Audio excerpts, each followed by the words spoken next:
Michel Mazel,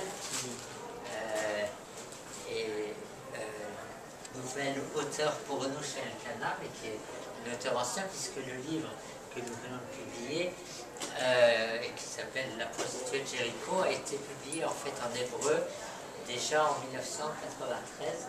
Ça. Et donc il s'agit d'une traduction effectuée par l'auteur. Est-ce qu'il faut, en gros, son roman, en essayant de ne pas trop en révéler pour que, autrement les gens n'aient plus aucun intérêt de l'acheter, puisque c'est quand même bien sûr le but de l'opération, en tout cas vu du côté de l'éditeur. Et puis à ses côtés, donc Israël Lichtenstein, dont la femme le cherche désespérément, et qui donc est l'auteur d'une série de nouvelles que nous avons publié sous le nom de Nouvelles en noir. Et Israël Lichtenstein est médecin. Il était le directeur de l'hôpital français à Jérusalem, vous savez, l'hôpital de Saint-Louis, en face de la vieille ville. Ça serait une très bonne idée. Voilà. Et puis, il est également, il a été l'un des créateurs, il a été le président pendant très longtemps de l'association des enfants cachés, il n'y a aucun problème, qui donc vous savez réunit les enfants cachés pendant la guerre en France et en Belgique. En France. En France. Les Belges se sont, comme ils le font toujours, attachés à la Gaule. Alors, je voudrais d'abord préciser que contrairement à ce qu'on peut penser, la prostituée de Jéricho, c'est celui-là et pas celui-là. Même si l'image pourrait laisser, comment dirais-je, penser le contraire. Voilà. Et deuxièmement, je voudrais quand même préciser aussi que la prostituée de Jéricho, c'est une histoire, enfin le titre vient de la Bible, le livre de Josué chapitre 2, et donc ce n'est pas du tout ce que des esprits, comment dirais-je, malins pourraient penser.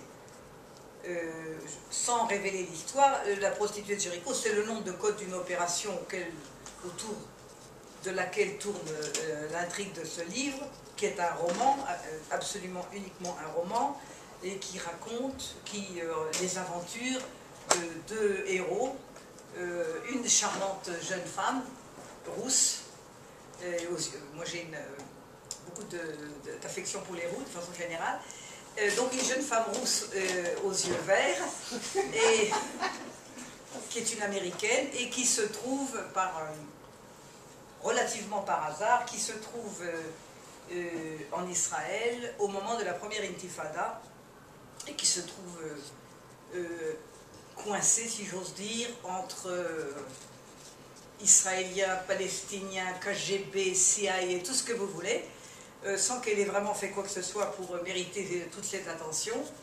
Et elle voudrait s'en tirer, rentrer chez elle en Amérique. C'est pas simple du tout. Et elle a tout ce monde-là contre elle. De son côté, elle a un autre Américain, un ancien de la CIA, et qui va faire le maximum pour la tirer de là. Mais pour la tirer de là, il faut d'abord la trouver parce qu'elle est en fuite, pour ne pas être rattrapée par tous les gens qui cherchent à la tuer.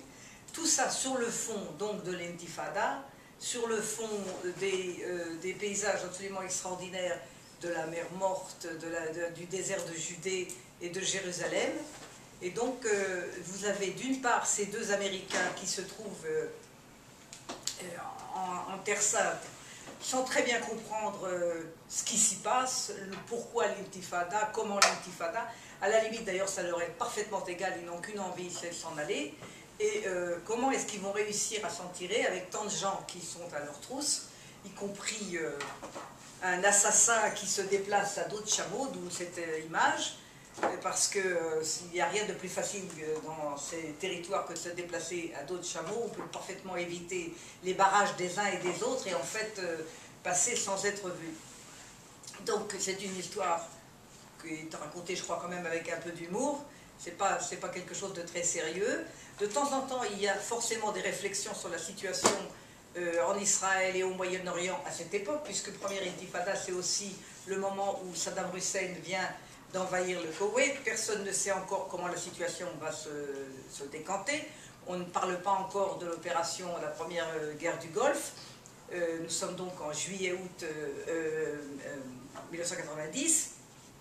Donc ce mélange de tous ces intérêts, de tous ces personnages, donne la tension du livre, lui permet d'être suspense, si vous voulez, tout en racontant une histoire, parce qu'enfin, le but d'un livre, c'est d'abord de raconter une histoire et d'intéresser le lecteur, qui prenne le livre et qui le lise, si j'ose dire, d'une seule traite, pour en profiter jusqu'au bout.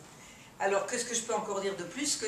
Il est extrêmement rare aujourd'hui d'avoir des romans, un peu des suspens, si vous voulez, qui se situent en Israël et dans la région, parce que automatiquement vous allez être catégorisé, vous allez être classé, vous êtes pro ceci ou pro cela, c'est-à-dire c'est très difficile. J'ai essayé dans ce livre d'être honnête, c'est-à-dire il n'y a rien à faire, c'est un livre qui est écrit par quelqu'un qui est israélien, donc c'est pas difficile, mais je crois quand même que les personnages de tous les côtés sont traités avec, je dirais, honnêteté et compassion, et que j'ai fait le maximum pour que ce soit donc une histoire passionnante, et que les gens, quand ils le terminent, se disent, eh bien ma foi, les héros sont très sympathiques, est-ce que par hasard je ne risque pas de les retrouver dans un autre bouquin? Et cette question, il faudra bien entendu la poser à l'éditeur. Dans 2 autres bouquins. Alors je ne sais pas ce que je peux encore vous dire de plus sur ce livre, puisque pour bien connaître l'histoire, il faut l'avoir lu. Je crois quand même qu'il y a c'est intéressant de voir cet éclairage qui est donné à la région et à la situation par mes 2 héros américains. Et je crois aussi que c'est intéressant de voir comment sont présentés les protagonismes qui sont palestiniens, égyptiens, etc. De voir comment tous ces gens-là réagissent à une réalité qui pour nous fait partie de notre vie quotidienne et qui pour le lecteur qui ne vit pas forcément en Israël doit être à mon avis tout à fait, je dirais, exotique. Question, action, voilà, Michel. oui, voilà. Est-ce qu'il y a quand même des clés à essayer de découvrir? Des clés. Bon, les personnages historiques sont là, il n'y a pas besoin de les... Et des clés, non, c'est un livre qui veut distraire, c'est un livre qui cherche à happer l'attention du lecteur et de le mettre dans une situation où il ne va pas vouloir s'arrêter, il ne va pas chercher à aller plus loin. Alors, on va peut-être passer à Easy, comme on dit chez nous, si tu veux nous parler un peu de pourquoi tu écris et pourquoi tu écris si noir, je dirais. C'est-à-dire que vous savez que dans les plaques de chocolat, il y a du chocolat à 45%, à 70%, il y en a même à 90%, j'ai jamais vu, il y a 100%. 97, j'ai déjà vu. 97. Mais alors, je pense qu'on aurait dû peut-être sur la couverture, voilà, signaler que c'est pas 97%, mais c'est 100% noir. Oui, je dois dire que je suis très surpris d'être qualifié comme... Enfin, j'ai été très surpris, plus exactement, quand on m'a qualifié de noir, d'homme au noir. Il est vrai que par ma profession, puisque j'étais médecin, j'ai signé une quantité invraisemblable d'actes de décès, alors que je déteste aller au cimetière, et j'y suis très peu allé dans ma vie. Mais je me suis rendu compte que vraiment le titre qui a été donné à ce recueil de petites nouvelles me convient parfaitement et me peint très bien. Je ne suis pas en noir maintenant, mais je crois que j'ai l'esprit assez noir, alors que dans ma jeunesse, quand je suis arrivé en Israël, on m'appelait Zizi, puisque Zizi c'est plutôt que Easy, on m'appelait donc Zizi l'optimiste. J'ai beaucoup changé, ça se retrouve également, ça se retrouve dans ce livre-là, qui pourrait se passer d'ailleurs n'importe où. Il n'y a rien, mais vraiment rien, qui rappelle Israël, ou pratiquement pas, je crois que c'est même pas mentionné nulle part, mais qui parle de certaines situations assez tristes, assez dramatiques. J'ai essayé de savoir pourquoi je pondais de telles choses. Je crois que je suis un produit de la guerre. J'ai été le président des Enfants Cachés, ça a dû jouer un certain rôle. Et avançant en âge, les perspectives optimistes sont moins grandes, d'autant que médecin, je sais où je vais. Où nous allons tous, mais disons, je le sais peut-être mieux, et comment les choses se passent également. Je répète, ce livre-là pourrait se passer n'importe où, vraiment n'importe où. Ces histoires sont de partout, mais si on veut y trouver quelque chose, ou si on veut constater une absence, c'est vraiment Israël n'y existe pas.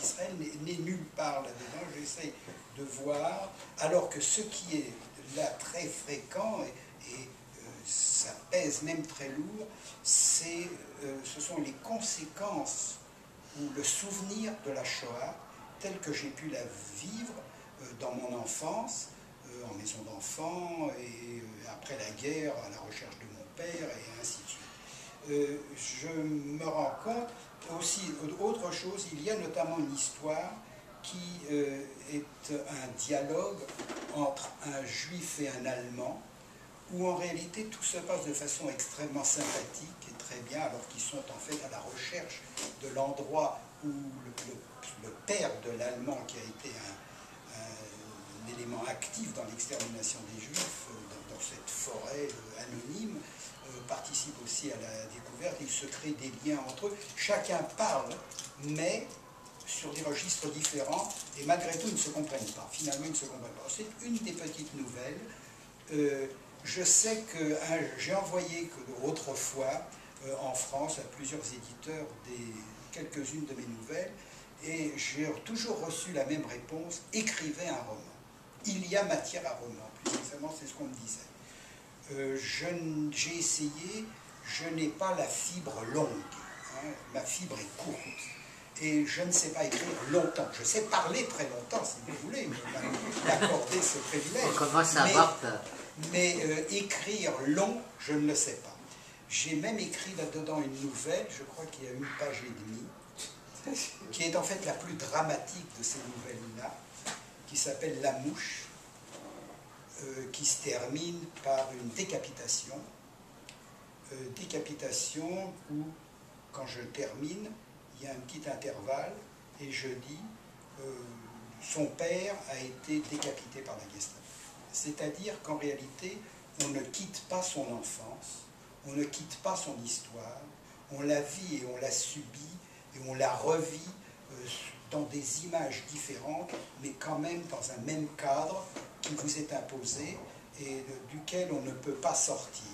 Quand je pense que j'ai été à l'origine de l'association, un des fondateurs de l'association des enfants cachés en France, et que j'ai essayé d'abandonner au bout de quelques années, et que maintenant on essaie de me retrouver, et je crois que je vais tomber dans le panneau et encore accepter cette noirceur qui est la noirceur du souvenir, parce qu'il n'y a pas de souvenir heureux de cette époque-là.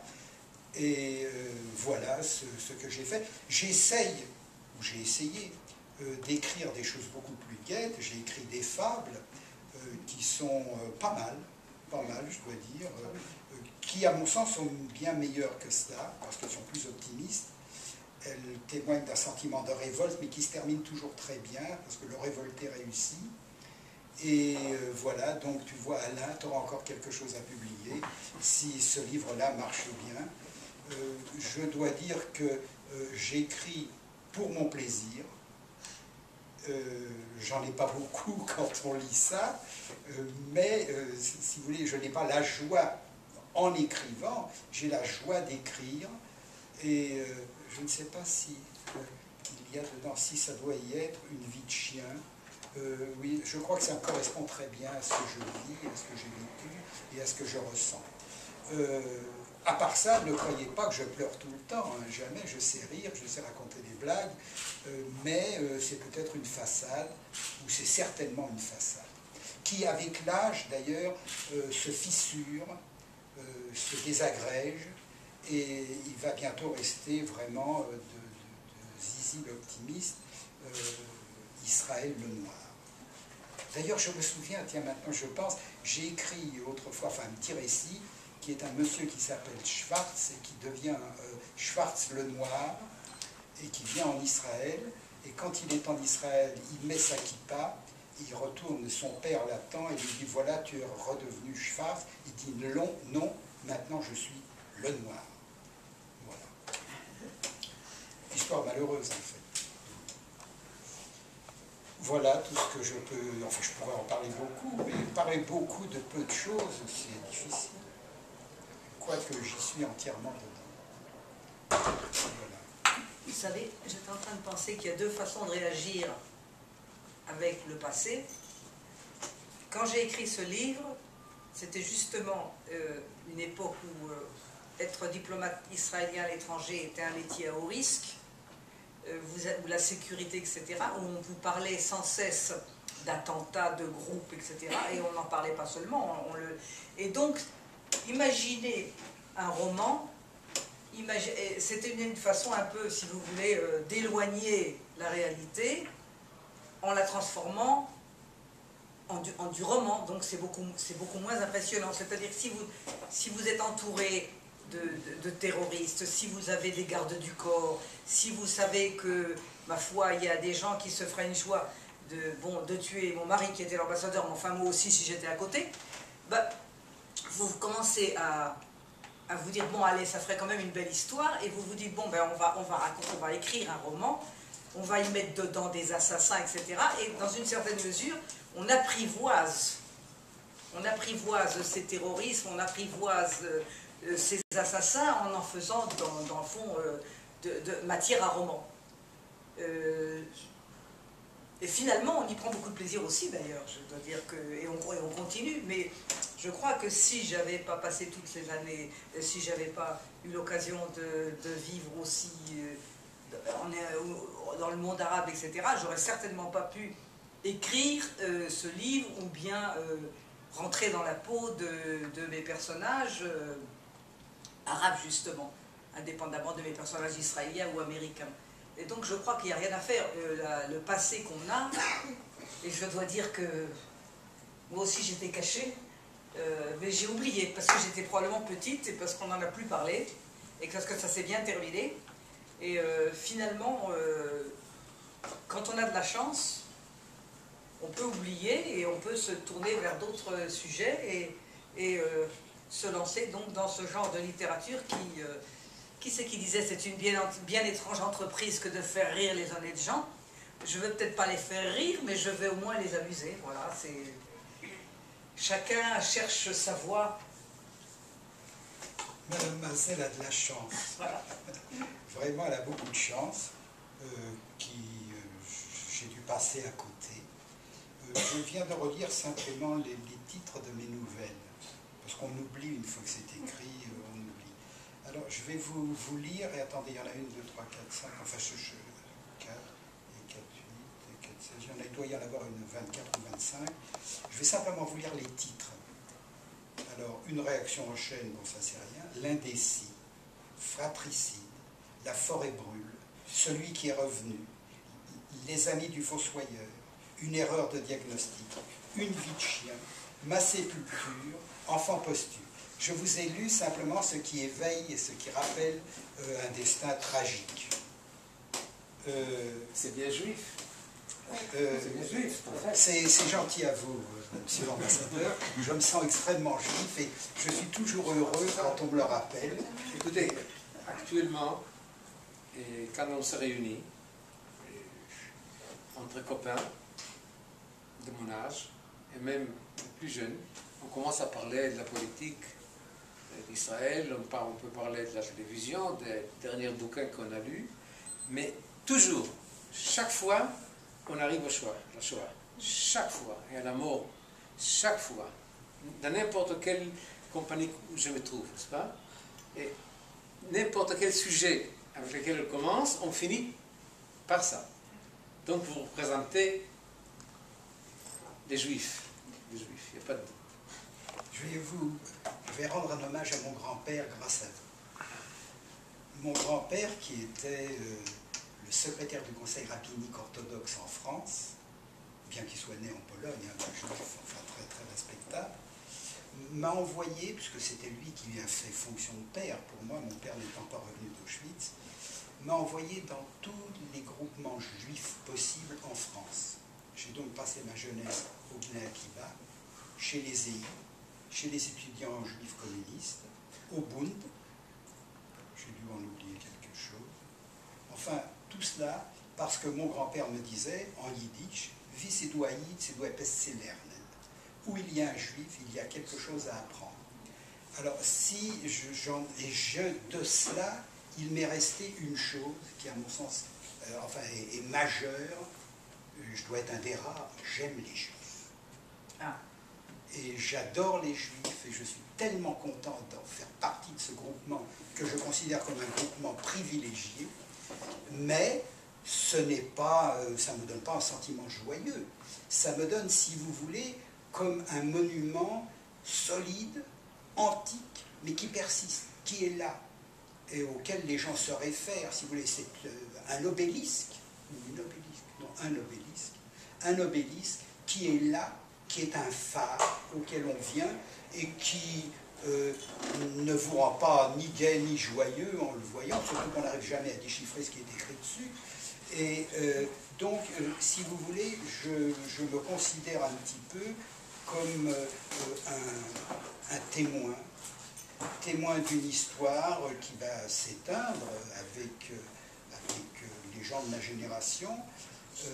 J'ai une phrase qui a toujours énervé mes amis quand il y avait des cérémonies à Roglit, au monument en souvenir des Juifs déportés de France, où je disais « Ma génération, nous sommes les plus malheureux, car nous n'avons pu être des héros, nous n'étions que des zéros. » Et je dois dire, nous étions des chiffres manipulés, nous n'avions aucune initiative. Quand nous étions en groupe, la seule initiative que j'ai pu avoir, ça a été, si vous voulez, quand j'ai traversé la ligne de démarcation tout seul, ça oui, mais à part ça, vous étiez ballotté sans rien, vous ne pouviez pas décider de votre sort. Vous pouviez peut-être décider du sort de vos parents.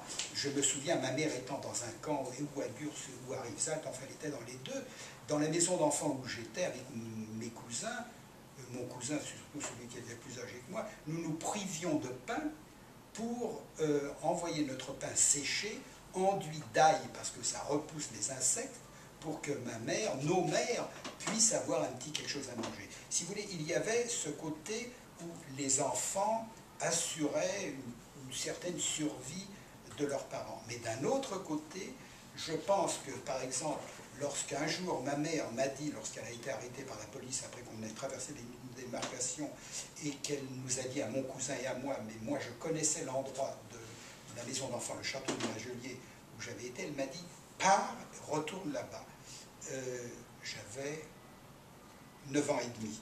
9 ans et demi, donc elle m'a dit, pars et reviens. Je trouve que la grandeur, la sagesse énorme d'une mère, si vous voulez, c'était justement de savoir se séparer de son enfant, et j'ai décrit dans un petit papier justement ce que j'appelle la nouvelle façon, si vous voulez, le nouveau jugement de Salomon, où pour assurer la vie de son enfant, il fallait savoir s'en séparer.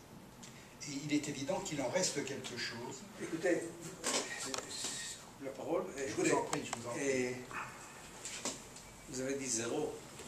C'est vrai que nous, les peuples juifs, on subit tout. Mais en même temps, nous résistons.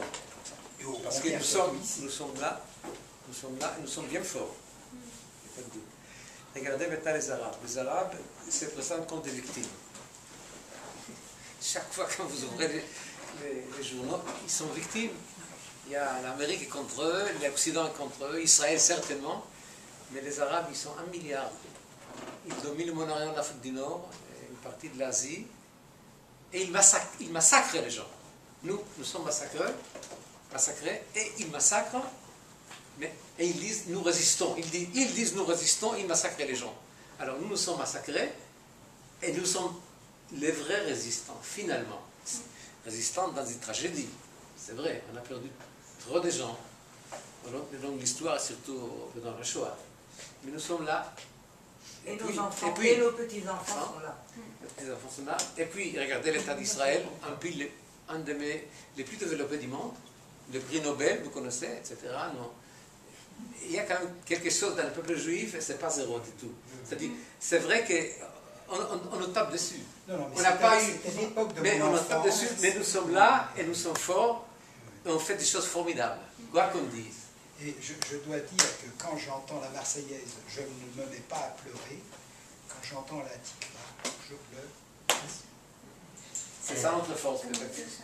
Mais ici, est-ce que vous pensez justement que c'est à cause de cet aspect peut-être nouveau qu'a Israël par rapport à ce qu'était l'histoire du peuple juif en diaspora, jusqu'à y compris la Shoah, que d'une certaine façon c'était important pour vous que dans les nouvelles Israël n'apparaisse pas, en tout cas pas directement? Je pense, enfin malheureusement, je pense que l'état politique est un moment de l'histoire, j'espère que ça durera très longtemps, mais il y a au-delà de cela quelque chose qui compte, qui est la permanence du peuple juif. Cette permanence du peuple juif, elle est actuellement le mieux assurée ici, quoiqu'en fait on peut sortir un autre argument, c'est que finalement les juifs ont fait le travail des autres, ils se sont groupés dans un très grand ghetto qu'il est facile d'anéantir en une petite bombette. Hein.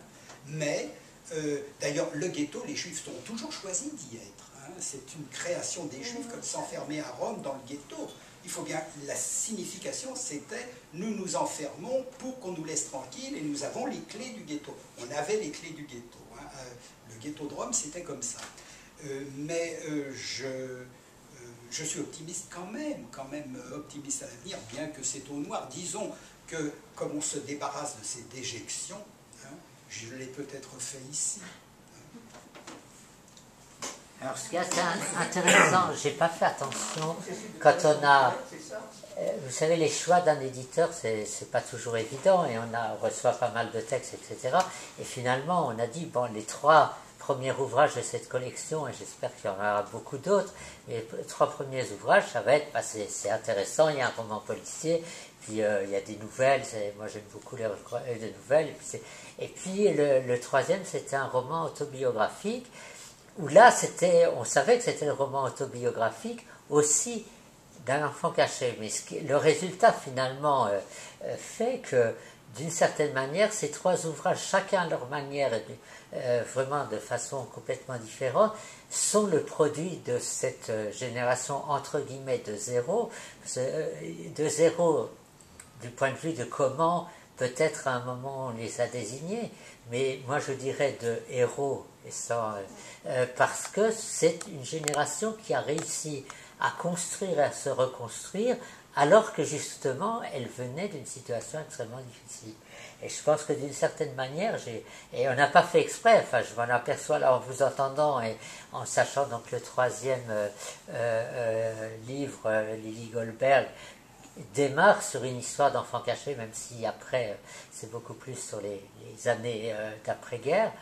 Et c'est intéressant de voir qu'il y a cette créativité qui existe, il y a cette renaissance de la vie, même en noir, mais c'est quand même la vie. Bon, le fait noir est vraiment sans aucun doute lié aussi à mon boulot. Je suis médecin et je signe des actes de décès, j'en signais assez souvent. Il y a ici quelque chose, oui. Ça vous a marqué? Non, ça m'a certainement marqué, alors que je déteste aller au cimetière. Il n'y avait pas des accouchements? Non, pas où j'étais. C'était vraiment à la station terminale. Mais comme je l'ai dit un jour, il faut un boueux. Il y a les éboueurs. Il faut que quelqu'un fasse le travail de nettoyer le terrain. Alors, c'était ma volonté. Je voudrais poser une question à Michel, parce que quand je lis un livre qui est un peu d'aventure, voire de cap et d'épée, moi je réagis. Donc je voudrais juste demander à Michel, qui n'a, au contraire d'Israël, enfin pas au contraire, mais qui écrit un roman imaginé, à quel moment les personnages échappent à l'auteur? Parce que moi, quand je lis tes bouquins, il y a des moments, je ne suis pas d'accord, ni avec la réaction d'un personnage, ni avec la situation. Donc, c'est les événements extérieurs qui doivent influer sur l'autre. On fait un plan, un petit peu, voilà, mais bon. Par un plan des chapitres, etc. Et puis, à un moment donné, ça ne marche pas. Ça Ouais, marche pas, ça marche pas. Alors, est-ce que ce sont les personnages qui... Je ne sais pas. Il y a une réalité où il y a, je ne sais pas, l'inspiration, je ne sais pas comment vous allez appeler ça, qui fait que vous étiez parti d'une certaine façon et puis vous vous apercevez d'un seul coup que c'est pas du tout comme ça que les personnages réagissent. Voilà, non, mais moi c'est ce qui m'intéresse parce que c'est l'imaginaire. Voilà, c'est ça qui fait la chose intéressante. Mais d'ailleurs, je compte que parmi mes amis qui sont ici, qui ont acheté le livre, je compte recevoir des commentaires et autres. Ah oui.